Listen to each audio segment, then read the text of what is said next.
أنا المتحف المصري الكبير، أحمل بين جدراني حضارة عمرها 7000 سنة. موقعي مميز، مطل على أهرامات الجيزة، على مساحة تتجاوز 300,000 متر مربع. بيتي يضم 12 قاعة عرض رئيسية، وفي كل قاعة حكاية، وفي كل زاوية أثر يتكلم.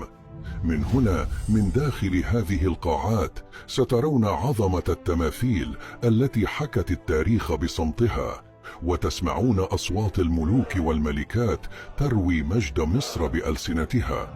والآن فلنبدأ الرحلة.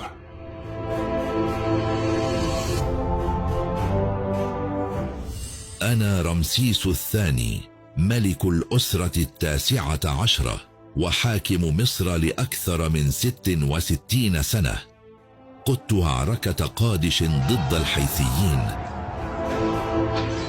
وسجلت فيها أول معاهدة سلام في تاريخ البشرية. بنيت معبد أبو سمبل الذي تشرق عليه الشمس مرتين كل عام. زوجتي نفرتاري كانت تاج حياتي، فبنيت لها معبدا يجاور معبدي. أنا الذي لقبت برمسيس العظيم، ملك جعل من الحجر كتابا يروي مجد مصر. غير أنه قبل قوتي كانت هناك امرأة عظيمة قادت مصر بحكمة ودهاء.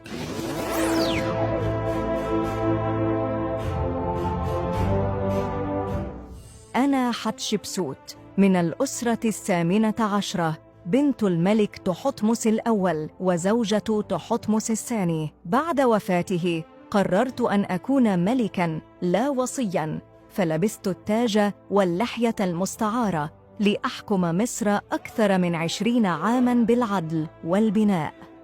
أرسلت رحلة بونت لجلب الكنوز والبخور، وشيدت مسلات الكرنك ومعبدي في الدير البحري الذي نحت في الجبل كأنه قطعة من الخلود. ولكن هناك من بعدي غير الإيمان ورفع وجهه نحو الشمس.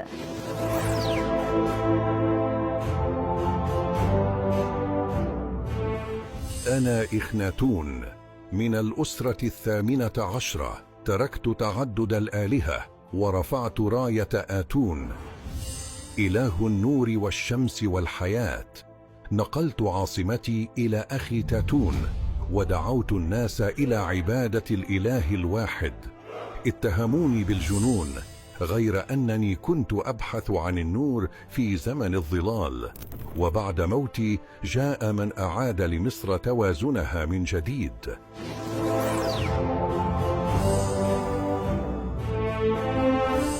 أنا توت عنخ آمون، اعتليت العرش وأنا في 9 من عمري، وأعدت عبادة آمون وبنيت المعابد التي هجرت. رحلت وأنا في 19، لكن كنوزي ومقبرتي في وادي الملوك جعلتني أشهر ملوك الأرض بعد موتي، حين اكتشفني هاورد كارتر بعد آلاف السنين. لكن قبلنا جميعا كان هناك من بنى المجد بالحجر.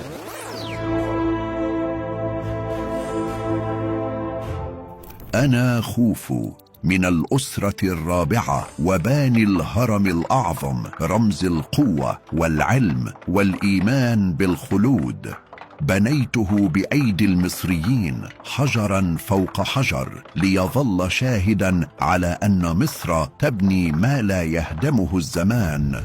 نحن ملوك مصر، أحيينا التاريخ في قلب المتحف، لنظل خالدين كما خلدت أرضنا.